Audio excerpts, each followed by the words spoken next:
जमीन के सारे खुदा से उलझ बैठा हूं। आज शिफाउर रहमान के खिलाफ आसाम से लेकर के बंबई तलक, बंबई से लेकर के बंगाल तलक हर पार्टी का लीडर, हर पार्टी का नेता आज शिफाउर रहमान की दुश्मनी में ओखला की सरजमीन पर उतरा हुआ है। हर आदमी को तकलीफ इस बात की है कि असदुद्दीन ओवैसी की पार्टी से शिफाउर रहमान क्यों इस इलाके से विधायक बन के जाने वाला है। मेरे दोस्तों, इनको किसी को बर्दाश्त नहीं हो रहा। ये इधर के साइड वाले लोग आराम से खड़े रहे अपनी जगह पर, कोई इधर से उधर को नहीं ले।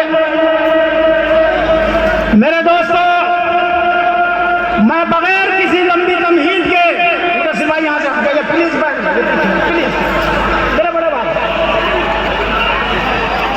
ये सवाल रोजाना हमारे सामने आता है कि असदुद्दीन ओवैसी 5 साल से कहा थे, जब CNRC और जामिया के बच्चों पे डंडे चले, दिल्ली में दंगे हुए, उस वक्त असदुद्दीन ओवैसी कहा थे, वो क्यों नहीं निकल के आए। मेरे दोस्तों, मैं बताना चाहता हूं कि असदुद्दीन ओवैसी की पार्टी के सिपाही जामिया पर भी मौजूद थे, शाहीन बाग में भी मौजूद थे, और जब दिल्ली में दंगे हुए, असदुद्दीन ओवैसी की पार्टी के दोनों मेंबरान पार्लियामेंट ने, सारे MLAs ने, सारे काउंसिलरों ने एक महीने की अपनी तनख्वाह दिल्ली दंगा के पीड़ित लोगों के लिए एक झटके में दे दी थी। कोई ऐलान नहीं किया किसी को। मैं पूछना चाहता हूं, बताएं केजरीवाल वाले लोग, बताएं केजरीवाल की झाड़ू वाले लोग, केजरीवाल की पार्टी के कितने लोगों ने दिल्ली के दंगा पीड़ितों को अपनी तनख्वाहें दी। दूसरी बात, ये सवाल के साथ शिफाउर रहमान का इस्तेमाल किया जा रहा है, शिफाउर रहमान को सियासी इस्तेमाल किया जा रहा है। मैं थोड़ी देर के लिए, अव्वल तो ये बेहुदा इल्जाम है, लेकिन मैं थोड़ी देर के लिए इस इल्जाम को सही मानते हुए जवाब देता हूं कि अगर असदुद्दीन ओवैसी शिफाउर रहमान का पॉलिटिकल इस्तेमाल कर रहे हैं, मुसलमानों के लिए कर रहे हैं, मुसलमानों की सियासत के लिए कर रहे हैं, मुसलमानों की क़यादत के लिए कर रहे हैं, मुसलमानों को विधायक बनाने के लिए कर रहे हैं, वो केजरीवाल के लिए इस्तेमाल नहीं हो रहे कि केजरीवाल का एडमिनिस्ट्रेशन मुसलमानों के घरों को जलाने वालों को पला देगा, मुसलमान बच्चों को कत्ल करने वालों को बचाएगा, और केजरीवाल खड़े होकर के हमारे शर्जील इमाम के खिलाफ, खालिद सैफी के खिलाफ, उमर खालिद के खिलाफ, सफेरा जरगर के खिलाफ और हमारे शिफाउर रहमान के खिलाफ मुकदमे दर्ज करा करके इनको जेल में भरवाएंगे। ये काम कौन, किसने किया? केजरीवाल ने किया। दूसरी बात, केजरीवाल कौन है? अन्ना आंदोलन से निकला हुआ। उस वक्त चूंकि हम लोग परेशान थे, कांग्रेसियों के दिमाग में घमंड था, वो फिरौन बने हुए थे कि मुसलमानों के पास कोई ऑप्शन नहीं है, ये हमें वोट नहीं देंगे तो कहां जाएंगे। तो मुसलमानों ने मजबूरन मुतबादिल के तौर पर आम आदमी पार्टी को चुन लिया, और जब चुन लिया तो उसका नतीजा ये है कि आज हमें दो भारतीय जनता पार्टी, दो बीजेपी से लड़ना पड़ रहा है। एक बड़ी बीजेपी मोदी की है, छोटी बीजेपी केजरीवाल की है, वो भी हमारे बच्चों की कातिल है, ये भी हमारे बच्चों की कातिल है। हमारे लिए दोनों एक है। याद करो उस वक्त को जब 2015 का चुनाव हुआ, पालम की विधानसभा सीट पर बाकायदा बैनर लगा हुआ टीवी वालों ने दिखाया, उस पर लिखा था ऊपर मोदी नीचे केजरीवाल। मैं पूछना चाहता हूं, बताओ RSS का एजेंट कौन है, बताओ बीजेपी का एजेंट कौन है?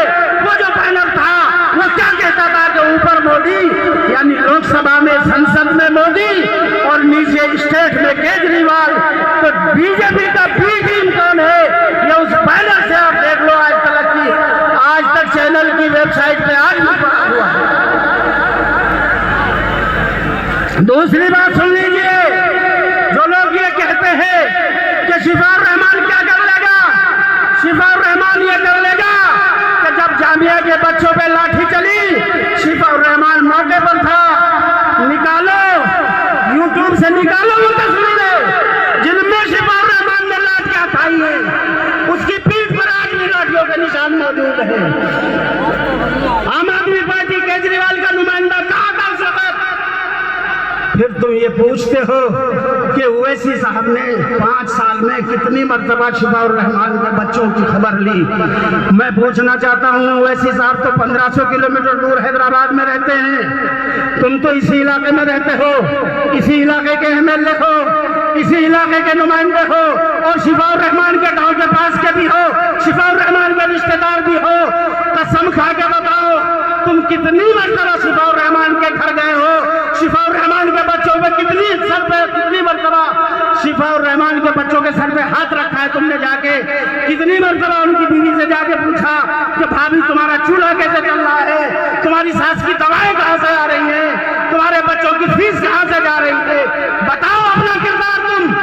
तुम कितनी मर्तबा गए हो पूछने के लिए? दूसरों से सवाल करना बहुत आसान है मेरे छोटे भाई। जबान मुख में हम भी रखते हैं और ऐसे रखते हैं।